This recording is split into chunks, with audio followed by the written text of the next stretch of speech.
Welcome to the Wall Street Lab podcast, where we interview top financial professionals and deconstruct their practices to give you an insider look into the world of finance. Here are your hosts, Lucas Muzialski and Leo Severino.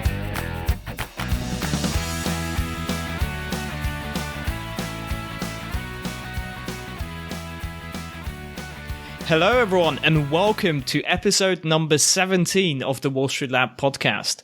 Today we have some special news before we jump into the episode. Yeah, we just made our very first hire in air quotes as he's not being paid anything, full disclosure. His name is, let me say it in a very German way, Andreas von Hirschhausen. Andy, did I say it correctly? You did perfectly, Leo. For all the listeners, remember Andy. It's really hard to pronounce and to remember. I'm glad you like my pronunciation of your name. You did really well. I've been practicing that for the last couple of days. Thank you. So, Luke, why don't you give us some background on Andy and why we decided to have him on the team? So, Andy, we've known each other for quite a while now. I think what really clicked was that you were also a podcast and audiobook addict, and you've been in the financial space for a long while, starting with your background in banking, then moving into the fintech space. Andy has studied in Singapore, where he finished his master's in financial engineering. He passed all 3 of the CFA exams, and now he is actually the manager of new business and accounts for one of the fastest growing fintechs in Germany. I'm really excited to have his perspective here on the show as well, and he'll be actually doing his first interview today. And I believe now with this introduction, we can jump into discussing who this special guest this week will be. Thanks, Luke. Thanks, Leo. Hi, everyone. I'm really excited to be on the show now. I've been a very big fan of the show ever since I got to know Luke. Today's guest is really exciting, but he's also an easy target for me because he's the founder and co-CEO of the startup I'm working for. So that made it really easy for me to find somebody that's very patient with all my rookie mistakes. And I hope you guys are too. Ralf is a database engineer since he's 16 years old as a freelancer. He started working for a startup in the business intelligence space, became member of the extended managing board, and after the business was sold, he founded his startup, which now is one of the top 50 fastest growing startups in Germany for 2 years in a row now. Fincite is a robo-advisory fintech, which means they digitalize asset management and wealth management as a B2B company.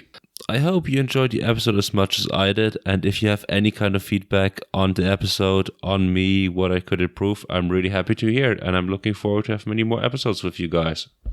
For anyone who's listening to this, just go back to episode number 1, and you see that Andy's being way too harsh on himself.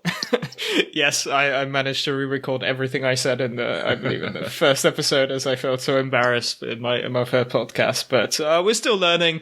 Andy did a great job, and I hope you guys like it as well. If you do like it, please leave us a 5-star review on iTunes. We really appreciate that. It really helps us to grow the show. And, you can always reach us if you have questions or would like to have a conversation. We're always open to that. So now, without further ado, we would like to present to you our interview, or Andy's interview, with Ralf Heim. Hey, good morning, Ralf. Thanks for having us here in Frankfurt. Thanks for coming on the podcast. It's a pleasure to have you here. Hi, everyone. Glad to be here. We're going to talk today a bit about entrepreneurship, about fintech, and then jump in later a bit on ventures. So let me start asking, you are at the dinner party and somebody walks up to you and chats you up and is like, so, hey, what do you do? How do you explain somebody outside of finance? What do you do? Love your question. It depends on who that person is. I think you always should react to the person yourself, right? If it's somebody who's clearly out of finance, I usually say I build software. And if you ask further, I would say I build software that aggregates financial positions and that helps to find a good financial decision. And then usually I try to develop the conversation by that. But let's talk. You talking to my grandma? Like, explain my grandma what do you do? And she's very insistent. I need to meet your grandma. If I talk to your grandma, it would be maybe that we built a software. I hope software is already a word. I say so. Okay, software is good. Okay, so we built a software, and this software is used by banks and insurers and wealth managers. And with that, you can go on a website.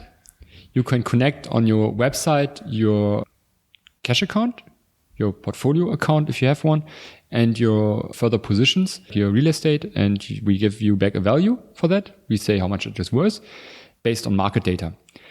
And then we suggest you something which maybe your bank advisor did not tell you, or which your bank advisor want to tell you. So we enable the bank to put their knowledge, their intellectual property, but also some other ideas into the service offering that they offer to you. Where did you start? Like, where did you start in finance? Did you do anything before? My journey started actually not at all in finance. I started in programming. With 16, I had the good luck that my father has the same name that I have. So I could work under his name and send invoices to company for which I built up database systems. So that was a bit the start. I built some software which was later on used in inventory management in small logistics companies. By this chance, I met a company very young by that time, just some people, which was called Cundus. And after the logistics company I worked for was getting insolvent, they hired me direct and asked if I could join the team. So that's when I got into companies, into business development. And I was running the business development for this company. I started to work there with central banks. By the time we were like growing from some people to 260 over 6 years. And at the end, the company then got an asset deal with SAP and the business got to PwC. And while we learned from the central bank how stress testing was working and so on, I met Friedhelm, my co-founder. And we together started the journey on thinking about how we can apply financial mathematics in a way that retail clients and private clients and institutional clients can benefit from it in an automated manner. There's so much in here I want to jump in on. So let me start asking, how was working with central banks? How does that differ to working with private banks? Okay, yeah. Central banks are quite a mysterium, I think, quite interesting organizations. For one thing, they are an interesting mixture between very smart people, which financially modeling the whole markets and trying to understand where risk positions are happening. On the one other side was like coming from the bureaucratic environment. So you had a lot of people in single entity supervision, especially, which were more like used to have paper-based reports every day and look at the numbers and often do not really aware of what these numbers mean in totals. It was a very interesting time. Technology-wise, we were starting in an area where Basel II was just starting with the co-rep FinRep reporting. So it was at the beginning, not much data was available and the central banks needed to manage still the market and so on. And of course, there were different departments which had way more data than we had, but by that time with the software we had. But it was interesting to see how things like legal entity identifiers, so being able to identify the right organization for counterparty risk or so on, were evolving over time. I think the business changed a lot there in the last years. And in banking, it's totally different again. So in banking, you have diverse set of people. Some are more in the back office processes. Then you have the innovation departments, which like to do new things and are very ambitious about it. So I think also there, having started 5 years ago, the journey into Fintech, I saw a lot of change in banks now. So they adopted way faster than we thought at the beginning. You mentioned change in banks. What changed during the last 5 years, or maybe even before that? As we started, we had ideas and we were talking to people from the business lines, from the investment office, from the distribution channels. And sometimes the problems were so basic ones, like they could not execute or they could not do a savings plan online. They could not do a financial profile online. The online functionality was limited brokerage. So it was just brokerage online. And so they were at the beginning not very much digital. And as we started, it was a bit before the fintech hype. We went to the banks and it was not like they had the fintech scouting teams they have now. So it was like really you need to run through the bank and need to see which department is the right to talk to. And there are so many people there. All of them were more or less curious, but it was not organized that much. As we were, for example, starting the journey with Deutsche Bank some years ago, there was this digital banking initiatives they started.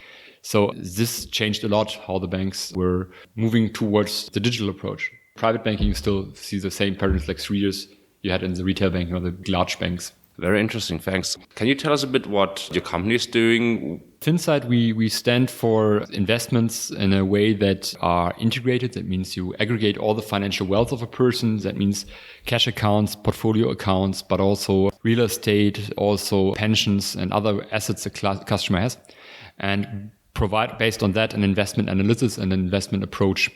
This can be discretionary portfolio management. This can be advice. This can be depending on what the bank wants to do with it.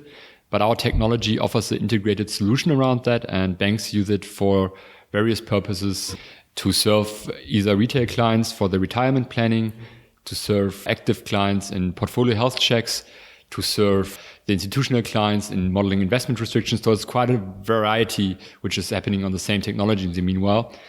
Can you disclose some of the clients you're working with and what do you do with them, what you work on? Yeah, sure. At the beginning, and we still are very restrictive about clients because at the end, it's something you want to have. Sometimes they're founding new companies with digital ambitions. So we can talk about some which are also public, like Deutsche Bank and ABN AMRO, for example, which recently launched a very cool tool called Prospery, in which you can aggregate already your portfolios. You can get an overview.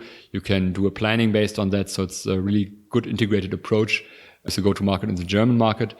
We also work with insurers, several of them, and also in the private banking space, we have clients and, for example, using our software to build digital family offices and digital advice approaches.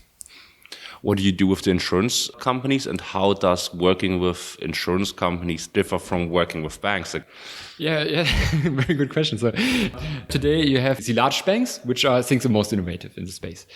You have the private banks, which lag behind like 2 or 3 years to the large banks. Okay. And you have the insurers, which are mostly, with some exceptions, of course, which are mostly a bit on the same stage like private banks, maybe sometimes even a little less advanced. So you are there in a situation where the insurers are currently putting a life insurance into a basket and never touch it again. The client does not see what's in his portfolio. He cannot even access it sometimes. So he has not really a feeling of how the performance was, how things were evolving within this product. And I think this is quite much about to change in the next years. So what we can do there is the following, just as an example of what our technology is capable of. Imagine you connect your cash account, and within the cash account, you can see your expense categories, and you can forecast how much you will need to have for your retirement age. Then you have your retirement need. This retirement need, you can calculate then based on your current investments, how good are you currently matching that, or your current pensions also. How good are you already matching that? What's your delta? What do you need to fill? And I think this is basically how finance is working since many years, just a bit more automated. But what can happen then is then based on the fact that you continuously connect your cash account and your deposit, you can always see on time, in real time, like how good am I on track? How much is the percentage that I'm fill my retirement goals? Now with 40, with 50, I can see over the 10 years, how did it change? And I can see on every single day, how good am I on track? And this is some value proposition, which I think will change a bit the way we think about our future retirement. Yeah, insurers are currently in basic need for such tools because their currently guaranteed products are getting out of the shelves. They do not want to offer them anymore because of the capital markets. So basically now they need to have something else as a value proposition for their clients for the future savings. A question that always comes to mind if you talk about fintechs, with your small teams compared to the big teams that banks and insurers have, why do they not put a huge army of IT people on a project, couple of millions with that, and do your technology themselves? Fair question, right? I mean, if you have such a power, like you have a power of, let's say, 5,000, 10,000, 20,000 people. If you would allocate the efforts towards one goal, then you could do it. But there is much to do in the bank. And you have basically, they all were coping with MiFID II in the last months, particularly PSD2, the regulatory requirements. Then you have legacy systems they need to maintain, that you need to keep alive, which is not an easy task. And therefore, I think the current IT is more like being seen as not innovative, which is, I think, a bit unfair usually in the perception. Now the digital teams are celebrated. The old IT is like, oh, guys, why couldn't you do it before? It's, I think, a bit unfair because having worked in IT some years is also like, this is very hard to keep such monoliths alive. But banks struggle to innovate, not because they have not the right people or not because they have too few people. It's just because it is not too easy to keep such a system alive and on the same time do something which is completely new, innovative on different technology stack and so on. So I think the answer is we are way faster in what we do with our technology. And it's already also with us, we are now 60 people with all the developers together. So it's quite a development effort to do what we do because you have many interfaces to manage. Then if you say the banks are very slow moving, how is it to work with them together in an implementation project, for example? Yeah, this is what really changed over the years. So now we have really digital teams where we have sometimes the perception also that minimum viable product is a good thing. So what we observe a lot now with banks, for example, with a bank we are currently working with in Brussels, they also said, cut this out, start with the minimum and so on. And with one bank, we are currently looking towards go-to-market. In Austria, they are really like very much innovative on their own. And so it's like you really see a lot of banks that have the right people already in place in the digital environment and that are then also looking forward. They know the market of the fintechs. They know who's currently interesting and they are already picking the right ones to work together with. How do you normally do such an implementation project? What methods do you work with? What are the challenges in such a project? And what is the most fun in such a project? Yeah, obviously the most fun is to go live. Everything before is always like you work towards the end. So you work towards the deadline. Yeah, sure. The basic implementation project is towards Scrum. I think that's standard that already also now is not longer challenged in banks. And as we implemented our software at the beginning, it was like, yeah, can we do waterfall-based reporting and so on? But this is now moving more towards the Scrum-based approach. So usually product owner from the bank inside, Scrum Master from the implementation side. We sometimes work also with implementation partners there, with consulting companies. So that's something which slightly differs from bank to bank, but in general, the approach was moving towards Agile. Can you dive deeper a bit on what Agile is? Because most of the people on our podcast, they're just starting out in finance. They might not know tech. Mm-hmm. And can you tell us the difference? What is waterfall? What is Agile? Put very simple. If you've done IT projects 10 years ago, you had to try to define everything at day zero already. So you want to have everything in mind, everything right. You build for projects which are 2 million, 3 million and so on. And you try to have the definition phase and then you start into the development. And after the development, you find out either, oh, it was right. More often also, yeah, we missed some points. We missed the customer expectations. We missed the integration. We lost some ideas on the way. So in Scrum, you work sprint by sprint, but you have, of course, a sprint plan, a sprint backlog, and you verify this at the end of each sprint. A sprint is usually a duration of 2 to 3 weeks. So at the end, you always validate, am I on track? Am I doing the right things? Is my software addressing the customer needs? And this is basically what has been done. Was it hard to get banks working in this new approach, or did you have some trouble? Yes. Encountering in that. Okay. It was hard. Yeah, I mean, the mindset changed, but it was hard, yeah. Okay, you said earlier, before the fintech hype, why do you say fintech hype? How do you see the current fintech market? I think if you look at the new founding, the numbers, I do not have the concrete one in mind, but I think if you look at the studies, we were starting around 2013 with the ideation, 2014 and so on got more vital. And by then the market was maybe consisting of 30, 40 companies, I guess. Then I think 2015, 2016, 2017, it was already getting a bit less. You were having like, I think 500 companies alone in Germany. We can experience, for example, in the area of Robo-advice, you started also with 1, 2, 3, 4 and so on. Then for example, there was one very early on, EasyFull, with whom we worked. They were like very early on the market, but then they came the next generation, then they came the next generation, and then you had already like 20 players out on the market in the meanwhile. So you see there's quite many smart people out of banks entering this market because they are good in it, in the finance part, and they have the perception of having an idea for the tech part. And so at the end, this market got quite crowded over time. And I think you need to have a very strong focus and a very good product to be able to navigate through a crowded environment, right? So I guess there we will see a decline in startups, and I think in new growings we already see it. So would you call it a bubble? Bubble is always an interesting term. I think it depends how big it gets, right? But it can be a good thing on one side because a bubble creates freedom and because there's more money in the markets than actually would be needed for efficient servicing, creates sometimes the freedom to experiment and to try new things. So for engineering. So I think generally we should avoid calling everything a bubble too early.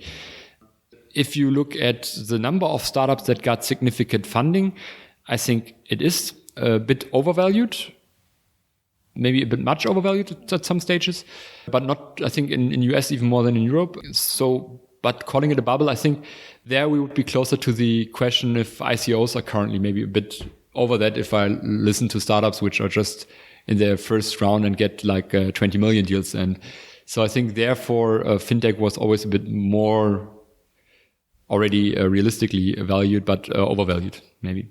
I love your idea of what is a bubble and what is not and how to approach the term of bubble. Where do you see the most challenges in Fintech in the next coming years? I think it all started with UX. At the beginning, you had the user experience designs and you were rebuilding pretty much the same that banks did with a better UX. And there were some very successful ones like number 26, the challenger banks. And you have then now not anymore the situation that banks cannot do UX. They start to do very good UX by now. I think the Deutsche Bank app just got awarded in front of number 26, if I'm not mistaken, or N26. So I think UX was easy to get speeded up. The next thing is intelligence. So really building applications that are ahead of what is already on the market in the way of intelligence. And there's something which is not so easy to duplicate because it's not obvious. It's not like you interact with it on a website. So I think for the next years, I really believe that basically intelligent applications will enter more and more the space. So challenging that, for example, you get a better credit rating than the banks can do. You get a better investment analysis than the banks do at the moment sometimes. And then the software, of course, will also enter the banks because customer acquisition is always hard. So this will be more B2B this time from software and service providers. So I think generally speaking, I expect there will be winner banks and there will be loser banks. And the winner banks is the ones we want to work with, of course, also because they use the smarter applications and the better service for the client. What will differentiate a winner bank from a loser bank? Yeah, that's a very good question. I mean, of course, also the financial terms, but coming from the digital journey at the moment, you can already see banks which have a very much own approach and some which have a Me Too approach. So you can listen to this from the first talk sometimes and you listen to an executive saying like, yeah, we wanted to be active in this part. Then you think like, okay, but isn't it better to think about how to win this part, not just to be active in this part? And if you listen to others which tell you ideas about their perception about identity, about investing in the future, about asset classes, and you think like, even as an innovative founder, you go out of the meeting and say like, that was a pretty good idea. And so this range is quite varying. And if those banks who have the really innovative people and the best approaches, which I will not name in this podcast, but I of course have my favorites there, and they have a way better positioning than in the long run than the Me Too banks. Do you try to push those, what you say, Me Too banks into a direction? And how do you try to get them to be more innovative? Yeah, I wouldn't say no. I wouldn't say no. I'm not pushing because that every action just is successful when it comes from within. I think some banks, this classification is quite binary, but the reality is not. So of course there are people in the banks, also I would consider more Me Too banks, which are very innovative. And then sometimes it's like you need to find the right people, bring them together and take a look with them on how they see the future and how you see the future and then develop what they can build on technology. So I think pushing, not at all, but think if the right people are there, you can find a way also to transform from a more like historic bank towards a more innovative one. I want to go back to the fintech business a bit and ask you, the fintech market in 5 or 10 years, what do you see the most trouble coming ahead for smaller startups now in the market? And also for larger startups? I mean, we are not there yet. We had many articles saying there's barely any fintech in Germany that is cash flow positive. How do you see that playing out? Yes, I think some of them, I think there's one about the cash flow positive part. There was, for example, one startup which was criticized a lot was Aux Money. I think they now delivered some good numbers. I didn't look them in details, but so I think in general, also being not cash flow positive is sometimes part of the business. So I think that there was also something people talked long about Zalando not being positive and will never make it and so on. So I think it's sometimes part of the business model. And in general, it's a quota, right? It's a quota between customer acquisition costs and the funding possibilities you have. The funding possibilities you have as investors are not anymore into the idea of disrupting the financial world, will get a bit less maybe. It's hypothesis in the fintech. So while other sectors like healthcare coming up, you have more success stories which will be generated in the near future. I think there will be a consolidation in short. And I think at the end, there will be market winners in each segment, and there will be, like in most industries, 3 or 4 markets winners in each segment in the fintech space also. And what was the trouble you read, or like what was your biggest trouble while starting the fintech company? I think the biggest challenge is building the product. In our case, we bring together the account aggregation parties, the market data parties, then the bank systems where we settle transactions and connect to the banking systems. So this all bringing together is like a huge set of interfaces, and all of them work different, are with different standards, with different semantic. And so bringing all this together, I think, was the biggest challenge. And this is a challenge, I think, which everybody who integrates into finance, into banking faces.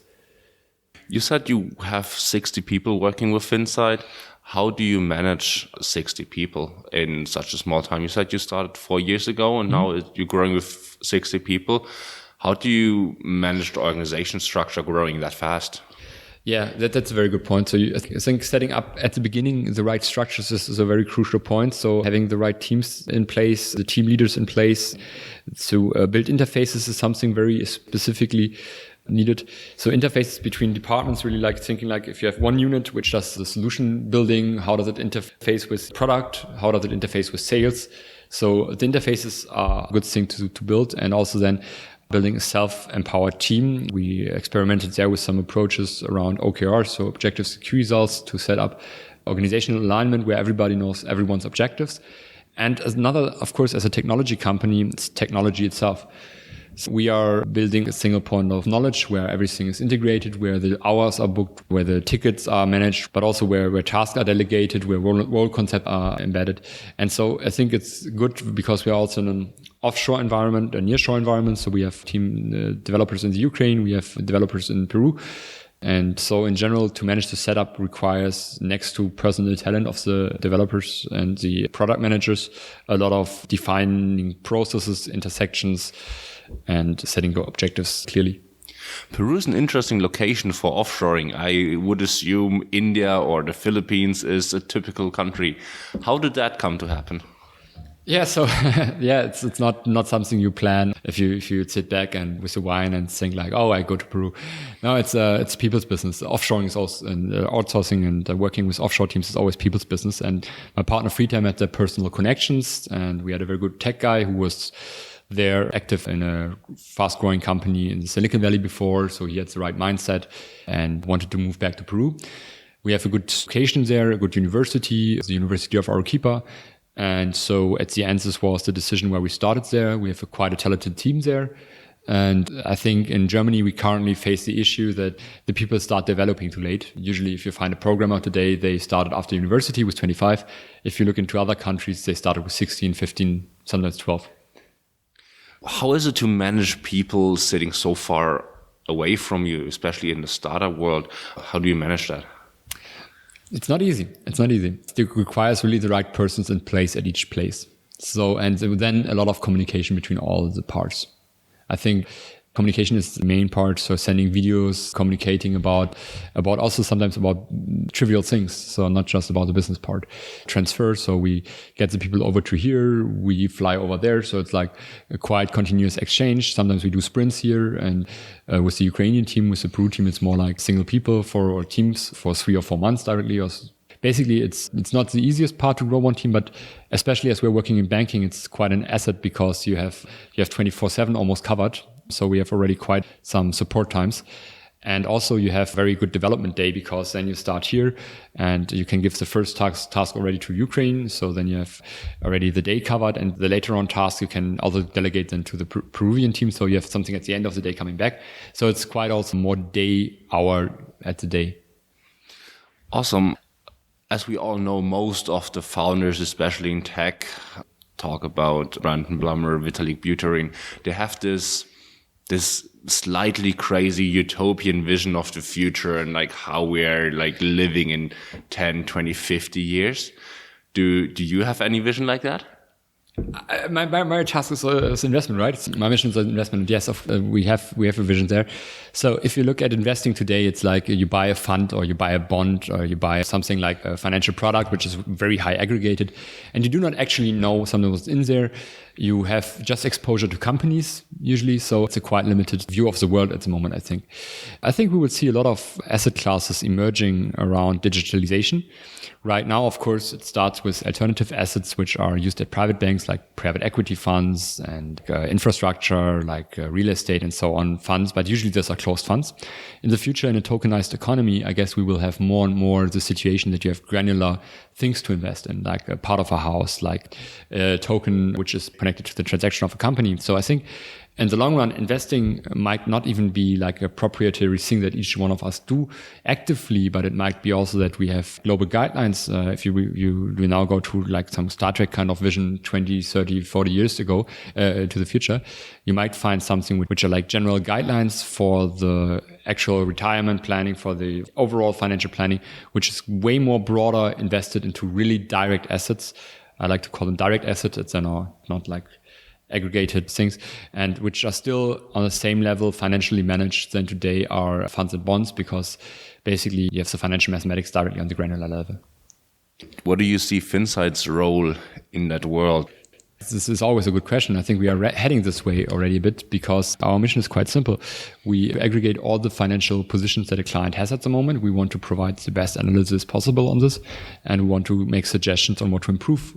And if you look at what assets are in the future, we will embed more and more possibilities there to connect assets to our systems, like pensions, or like then also maybe other third assets, which are then tokenized maybe in the long run. So I think the way our system is built up is already preparing for such a future while not missing out on the today's world we have in finance. The problem is there are always two kind of visionaries, I think, and both are important for the world. The ones which are always 20, 30 years ahead, and the ones which are trying to build bridges to the next year. And I think it's always hard, if you like to be the one that's 20 to 30 years ahead, to force yourself to be the one that's in the now and build the bridge. Interesting. How do you plan to build this bridge, and how do you plan to do it? I know that you also have a venture company inside Fincite. Can you talk a bit about that? Yeah, so we started this basically by incident. We met a very smart founder who was former Goldman, and he told us about the bond market and that he sees that there is no good option at the moment to directly negotiate those online. There's no, like, the stock exchanges are not active in this field. You do it basically via Bloomberg chat and so on. And so we started this company together with him called Firstwire, being the technology co-partner in this. So this is how we got started, and we saw that it's quite an opportunity. And during that, with that story, which got quite attraction on the market, we got more requests. So we started another one, a commodities marketplace, together with two very smart guys also which are doing great traction there. And then we got into the topic of institutional asset management with a team of 3, which have a former private banking and asset management background. Also, they're very senior people which were running the teams or sometimes even the company they were working with. So the people we work with are usually guys which were in the management of companies like Goldman Sachs, like BlackRock, like private banks. And so at the end, we're always looking on two things. We're looking at things where transactions are at the moment not online, where stock exchanges miss out. And on the other side, we look at things which are in the distribution of financial instruments like alternative asset portals and so on. So there we see also that P2P credits, other kind of digital driven factoring in the business to business, fine trading, all this kind of asset classes are now coming up. Will get a bridge towards investors. And this is currently the whole field around asset class creation, around marketplaces, but on the other side also around the distribution of those, where we are active with Fincite Ventures. Does that fit together with the core business in anyhow? Yeah, at the moment it's more like two separated streams, but in the long run, of course, the vision is the same. So the vision goes always towards the idea that we will have in future a world with different assets driven by digital marketplaces, new assets. And we will also have the distribution around this. And inside of all this is always analytical engines, which are managing this. And this analytical engine is the core, so our main software with Fincite. So both are interconnected in the long run. So the vision for both is the same vision of asset management in some 10 years. What kind of analytics do you see in the future, or what are you doing now? Right now, the analytics are much around classical financial mathematics. I think this is good for starting with, as said, building the bridge requires to be where we are now. On the long run, I think you can apply a lot of things to close, for example, retirement gaps by applying machine learning and so learning algorithms on the personas to sharpen the view on modeling the client to see like how do you increase the probability that this particular person with all his characteristics reaches his retirement goal. I think you can play a lot with financial market algorithms. Like there are some banks with really advanced algorithms on there and want us to implement like heavy stuff like meta models on covariances and so on.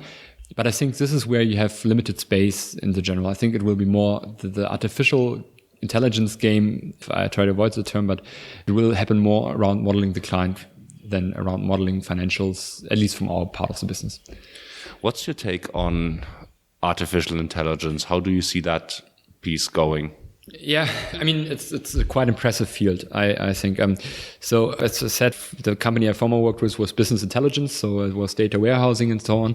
We work with central banks. A lot of people which were in this field are now in the AI field. So they scratched out the B in the business intelligence. They found the A for the artificial intelligence into it. They went back one letter in the alphabet. It's not very creative. Yeah, of course, the algorithms evolved a lot. Yeah, but you see, it's a similar thing, right? And a lot of things which are currently labeled under artificial intelligence are basic data mining approaches or sometimes cluster analysis, at best neural networks. But if you look into the future, I mean, those algorithms, that's the impressive thing about it.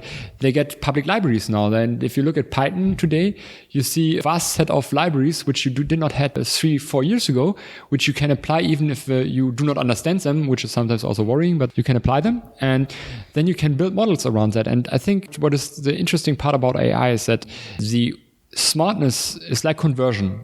The smartness you embed into a service will differentiate you in the way you provide a better return, a better client service, and so on. So I think AI will more and more embed every field within the banks also where it can help. So I want to shift gears a little bit and talk about what do you look for in a demanding environment like fintech? If you hire, what do you look for in people? So it's very hard to get the right people. You need to have both, right? You need to have somehow an understanding for finance, and you have to have understanding for technology and also a bit passion for technology. You need to live that also a bit. I think still, if you search for people, you do not always find those. So I think the best thing to look for is somebody for challenging construction. I like the term of challenging construction because it's like you do not accept status quo, but you still construct things. So it's like not being revolutionary, like saying tear down the wall, but saying like maybe instead of a wall, build that. And this needs to be very precise. So you need to have very precise people, so that which are able to shape architectures, really to think it through to the end, to shape visions, to shape applications, how they look like in 10 years. This is something where we search people which are very interested in the future, which are dedicated, committed, and also challenging the status quo a lot. I'm surprised because I feel like when I look down my LinkedIn, everybody is now working for a tech startup. That it's hard to find people. Why do you think that is? Yeah, I mean, it's not hard to find people. It's hard to find the right people. Okay. I think together applications, it's not even the challenge in these days because people are attracted towards technology companies. So the challenge is to find those people which are not just, let's say, imitating skills, or which are really, really very gifted, talented people.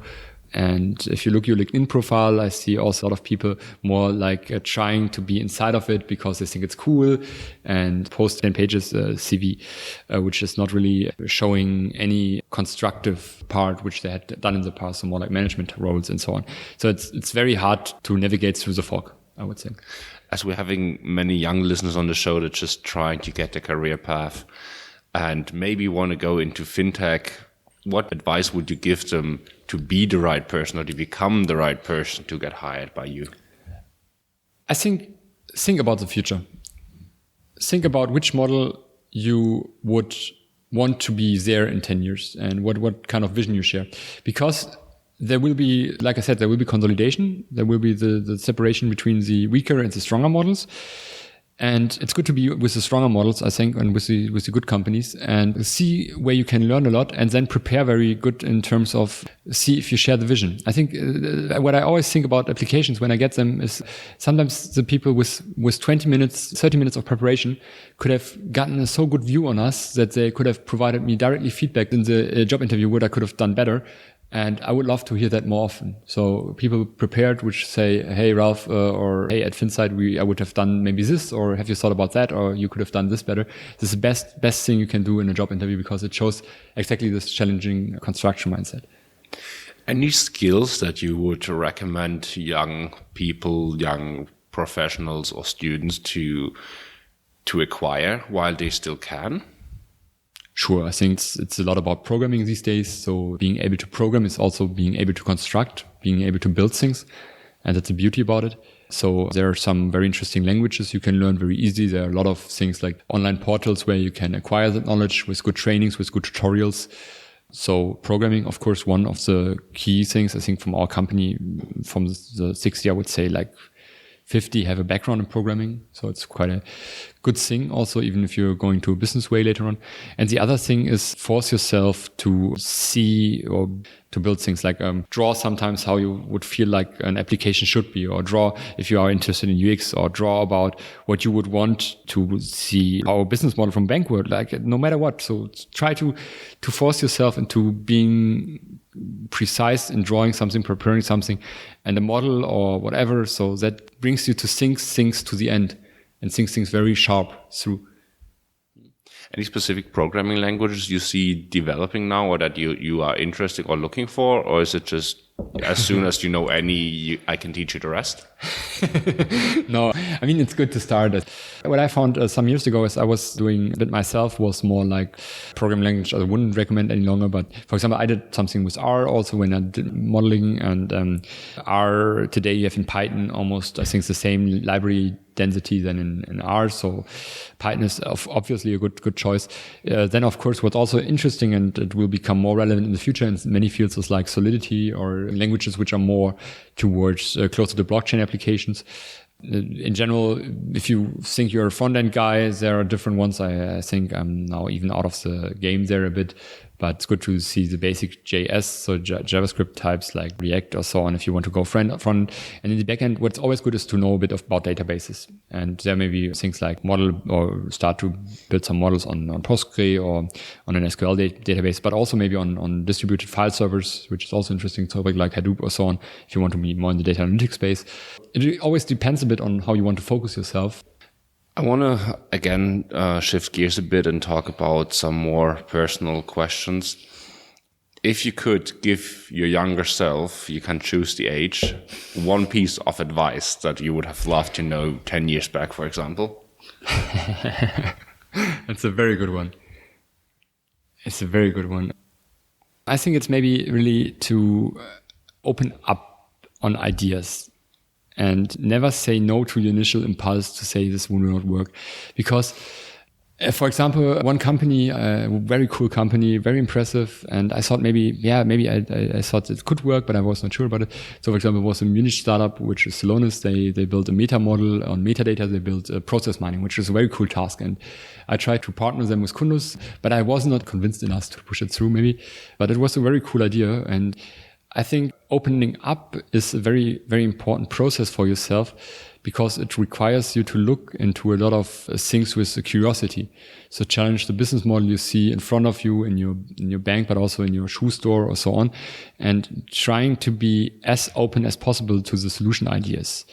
And then build yourself a systematic on challenging this, and maybe go through the streets a bit and think about how could I challenge this business model? How could I change this business model? And this I did maybe a bit too late, because it is quite an impressive tool when you want to become an entrepreneur, or when you want to become in an entrepreneurial organization like a startup. Then it's a very impressive tool because it challenges things, and this you cannot learn early enough. Is there anything particular you're looking for in an entrepreneur you're starting a venture with? Also a very good question, because I think you do not have the role model. I believed that some years ago that the perfect entrepreneur is somebody who has some characteristics I try to develop for myself. Found out that's not the case. So there are very successful entrepreneurs which are totally different from the characteristics I try to build myself. So I think there are very, very many characteristics.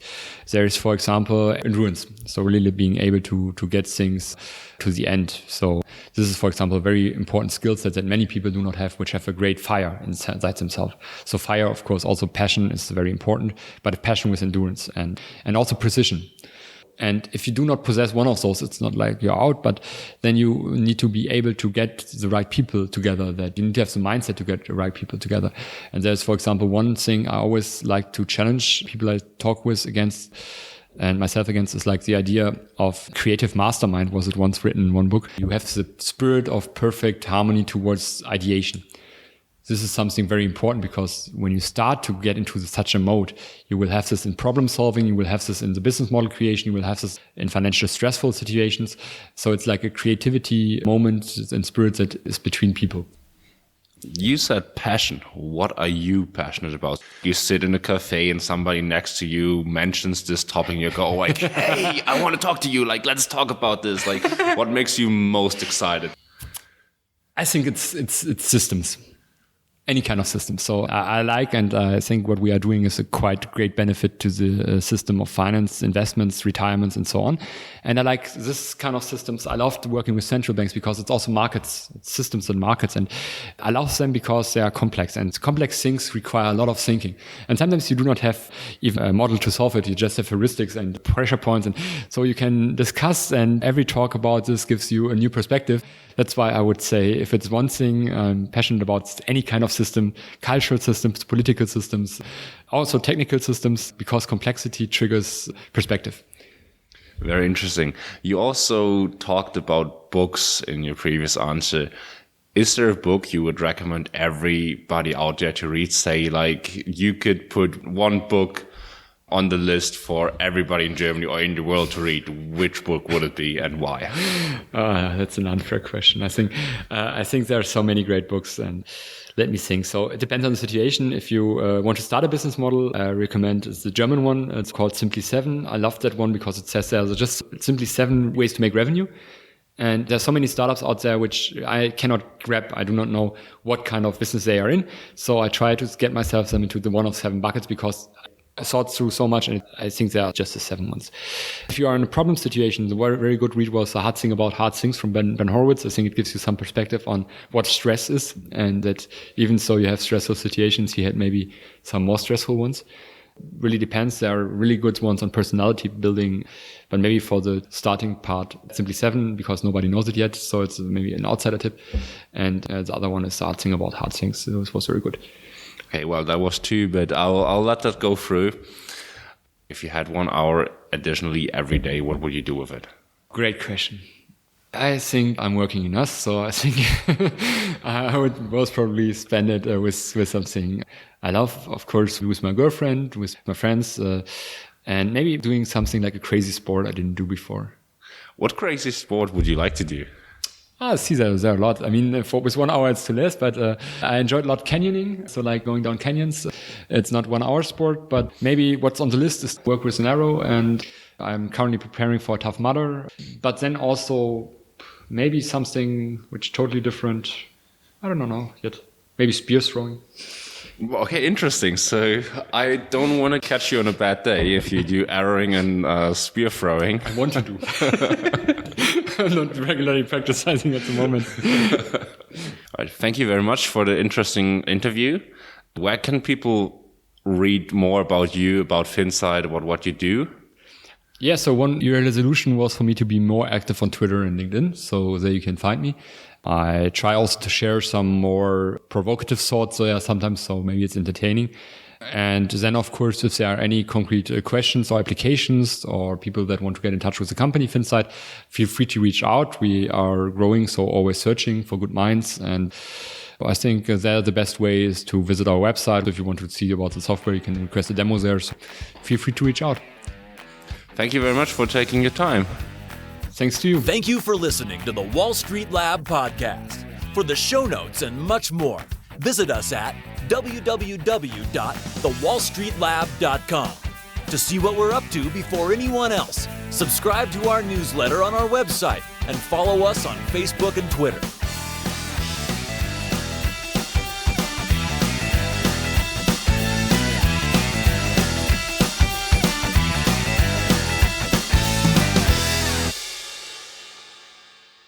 Disclaimer. Information contained in this podcast constitutes the opinions of individuals and should not be treated as investment, tax, financial, or legal advice. We take no responsibility for the accuracy of any statements made in this podcast. This podcast is for informational and educational purposes only, and it does not contain an offer to sell or buy any sort of financial products, and should not be treated as advertisement for such. Any copying, distribution, or reproduction of this podcast without the prior permission of the creators of the podcast is strictly prohibited.